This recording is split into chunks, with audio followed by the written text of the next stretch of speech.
que estos recursos educativos, estos espacios educativos sean ideales para potenciar el progreso de los aprendizajes significativos de los estudiantes, que favorezca la inclusión de todos los niños. Nunca tenemos que olvidar ese punto. El criterio B3, que establece e implementa una organización del tiempo para favorecer el aprendizaje. Aquí es importante que se definan los tiempos, en este caso va a ser un tiempo variable la experiencia de aprendizaje, y que se defina con diversos espacios educativos, siempre acorde a las necesidades e intereses emergentes de los chiquillos, respetando sus ritmos, respetando sus necesidades. Y generar una cultura de aprendizaje que sea desafiante y lúdica, incorporando la tríada que se menciona tanto en las bases curriculares como son las habilidades, conocimientos y actitudes, a través de exploración libre de los chiquillos y experiencias innovadoras. Aquí es sumamente importante que se fomente la libre elección y la autonomía de los niños, además del rol activo y protagónico que deben generar estas experiencias. La educadora deberá promover entonces en ellos altas expectativas para que los chiquillos sientan la libertad de poder explorar y que se pueda generar este aprendizaje. ¿Cuáles son las principales debilidades que observamos en la clase grabada? En realidad son las que declaran docentes más que se observan, son las explicaciones de conceptos. Existen explicaciones de conceptos que están erradas, explicaciones de habilidades y de procedimientos, preguntas y actividades también con dificultades, con errores, retroalimentación a los estudiantes, también la promoción de la participación de los estudiantes en ocasiones se ve deficitaria. El ambiente de trabajo, es clave el ambiente de trabajo que sea fomentado. Las calidades de los inicios, las calidades de los cierres también es otro foco que se ve bastante débil. Y el monitoreo constante de las actividades son las principales debilidades. Para esto tenemos algunos ejemplos y como ya se han dado cuenta en otros videos, los ejemplos además se suben en PDF porque son ejemplos de docente más. Por ejemplo, en la clase grabada las explicaciones de los conceptos, ¿ya? Las explicaciones desarrolladas son algunas de las dificultades que podemos encontrar en la clase. Dice, revisémoslas en conjunto. Una profesora de lenguaje y comunicación de séptimo trabaja habilidades de comprensión lectora, específicamente la identificación de la idea principal de un párrafo con sus alumnos. La docente les dice, bien, leamos este párrafo y veamos cuál es la idea principal. A los padres les gusta acompañar a los hijos al cine cada vez que se estrena una nueva película. Lo primero que hacen es comprar las palomitas de maíz, bebidas y todas las figuritas que se promueven en el film. Poco más de una hora sentados allí para que después de la película queden en el olvido, sin ayudarlos a convertir esa experiencia, esa oportunidad, en una experiencia de aprendizaje. Para que los niños aprendan más y mejoren su comprensión de las películas que ven, los padres deben promover que descifren los mensajes que éstas contienen. Es importante que los ayuden a interpretar las historias, las imágenes y el sentido que se quiere transmitir a partir de ellas. Por ejemplo, al finalizar la película pueden comentarla, preguntarles qué les pareció, qué entendieron de ella, qué les gustó y qué no. Así, ir al cine se convertirá en algo más que entretención. Eso es lo que dice la profe. Agrega además, a ver, en tus propias palabras, ¿cuál es la idea más importante de este párrafo? El estudiante dice que los papás nos deben ayudar a entender las películas para que aprendamos de ellas. Bien, ¿y cómo nos pueden ayudar? Haciéndonos preguntas. Claro, esa es la idea central que nos quiere dar a entender el autor. Los papás deben aprovechar la experiencia de ir al cine para ayudarlos a mejorar su comprensión y una forma de hacerlo es que les hagan comentarios o preguntas sobre la película. Si ustedes desean, pueden pausar y volver a leer el ejemplo. Si bien la docente pregunta cuál es la idea central del párrafo que leyeron, no entrega a los chiquillos ningún tipo de orientación, ninguna pista de cómo se tiene que extraer la idea principal de un texto. Los alumnos logran llegar a la respuesta, sí, pero no son conscientes de cómo lo hicieron y por lo tanto al enfrentarse a otro párrafo pueden tener dificultades. Entonces, ¿cuál sería el problema aquí? La dificultad es que la profesora no les enseñó nada, no les enseñó a extraer la idea o identificar la idea principal. Simplemente les pidió que lo hiciera. ¿Cómo podría trabajarse esta habilidad? De otro modo, la docente podría entregar orientaciones que sean directas para que los alumnos se puedan aproximar al texto. Entonces debería ser explícitas las estrategias que se deben utilizar para extraer la idea central. De manera que al enfrentarse a este o a otros textos puedan explicar las mismas herramientas que están utilizando con la profe. Con este fin, la profesora podría realizar preguntas y guías y orientadoras como ¿por qué crees que es la idea central? ¿Cómo te diste cuenta? O podría modelar a través de su conducta el uso de otras estrategias que los ayuden a identificar, como subrayar palabras claves, aquellas que se repiten en el párrafo, eliminar la información accesoria y comprobar si se entiende o no el párrafo. Subrayar las ideas que se repiten más en el texto, determinar si hay una oración en el párrafo que engloba otras ideas. Así los alumnos van a tener mejores oportunidades para lograr un aprendizaje significativo. Entonces, aquí se logra el objetivo, sí, pero se logra de manera intuitiva a través de las acciones de los estudiantes.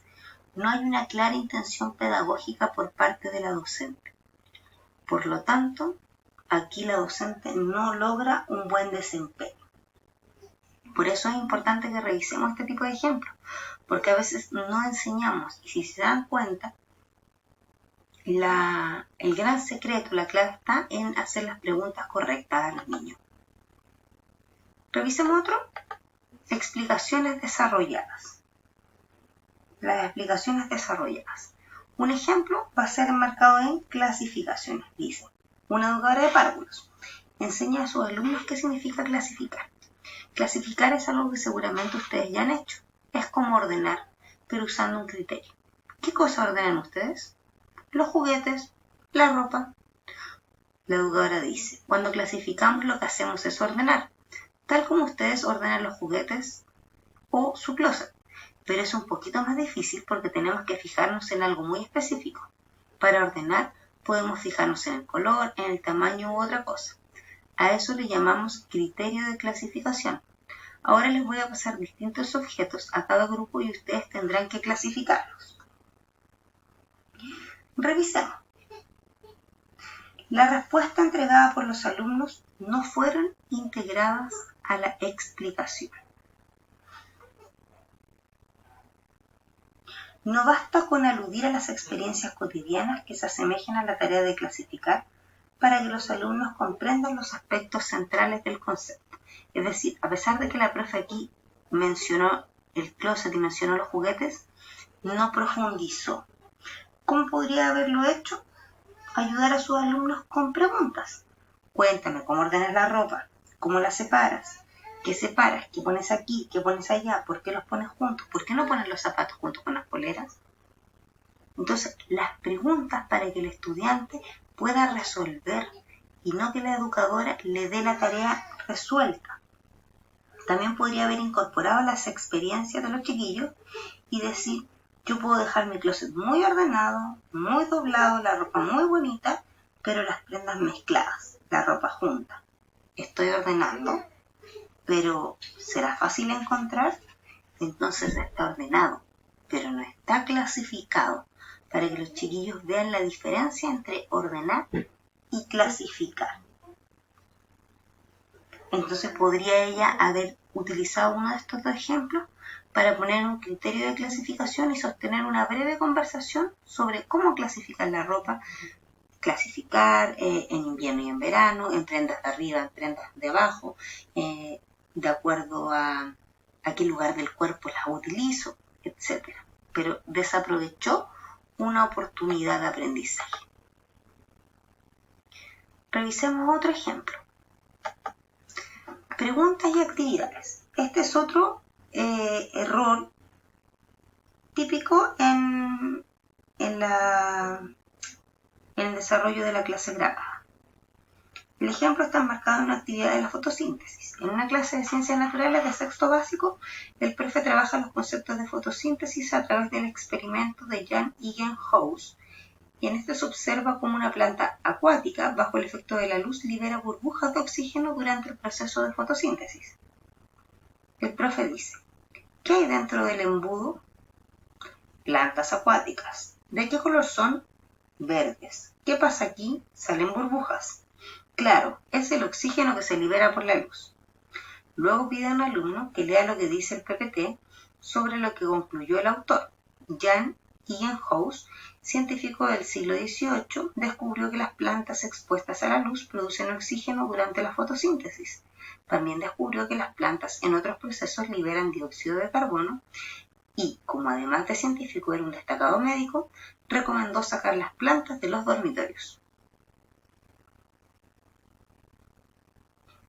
Pongan atención en qué habilidades promueve en los alumnos. ¿Qué hace el profesor? ¿Qué habilidades son las que está promoviendo? Las preguntas que realiza solo los llevan a los estudiantes a responder cosas superficiales que están asociadas al experimento. No los lleva a habilidades más complejas como inferir o explicar qué es lo que está sucediendo. Si bien observan, no lo logran explicar. Realiza la pregunta de ¿qué pasó aquí?, pero no genera espacio ni instancias para que los alumnos logren plantear efectivamente una hipótesis. Simplemente relatan lo que observaron, ¿verdad? Y luego él entrega la respuesta. El profesor podría haber aprovechado de mejor manera esta oportunidad realizando preguntas gatilladoras como ¿por qué creen que salen burbujas? ¿Qué pasaría si apago la luz? ¿Cómo podrían demostrar que las burbujas son de oxígeno? ¿Por qué creen que se utilizan plantas acuáticas para realizar este experimento? Estas preguntas podrían favorecer el desarrollo de habilidades del pensamiento científico, porque generarían hipótesis, podrían realizar algunas predicciones y evaluar el diseño experimental, independiente que los estudiantes, acuérdense, respondan mal, cometen errores en sus respuestas. También las preguntas deben permitir realizar comparaciones, predicciones, inferencias y que puedan justificar sus ideas, así como también transferir sus conocimientos a otras asignaturas o a otras áreas de la vida. Las tareas y preguntas tienen que ser más desafiantes. Además, tienen que promover el desarrollo del pensamiento, la participación y el compromiso con el aprendizaje. Por lo tanto, aquí vuelvo a decir, estos ejemplos no es que estén malos, sino que no logran alcanzar un buen desempeño los profesores. Retroalimentación a los estudiantes. Vamos al ejemplo de la gatita presumida en relación a las preguntas y las actividades. Retroalimentación entonces. Para trabajar un cuento con los niños, la educadora especial aborda el sentido de la información que aporta el título y los dibujos de la portada. Entonces aquí estamos hablando de una educadora diferencial. La profe dice, miremos la portada de este cuento. ¿Qué observan? Estudiante, ahí está el título. Claro, la gatita presumida de un escritor llamado Charles Perrault. Y también hay dibujos. ¿Para qué creen que sirven los dibujos? Los niños, para que se vea más bonito, para que leamos. A ver, niños, el título y los dibujos de la portada de un cuento nos pueden dar información importante sobre lo que vamos a leer. Nos ayudarán a entender de qué se trata lo que leeremos. Eso es lo que sucede, ese es el diálogo que se extrae de esta clase grabada. ¿Qué hizo la educadora con las respuestas de los niños? No las consideró. Entonces los niños no pueden darse cuenta si lo que dijeron estaba bien o estaba mal, si estaba correcto o no lo estaba. Tampoco van a poder aprender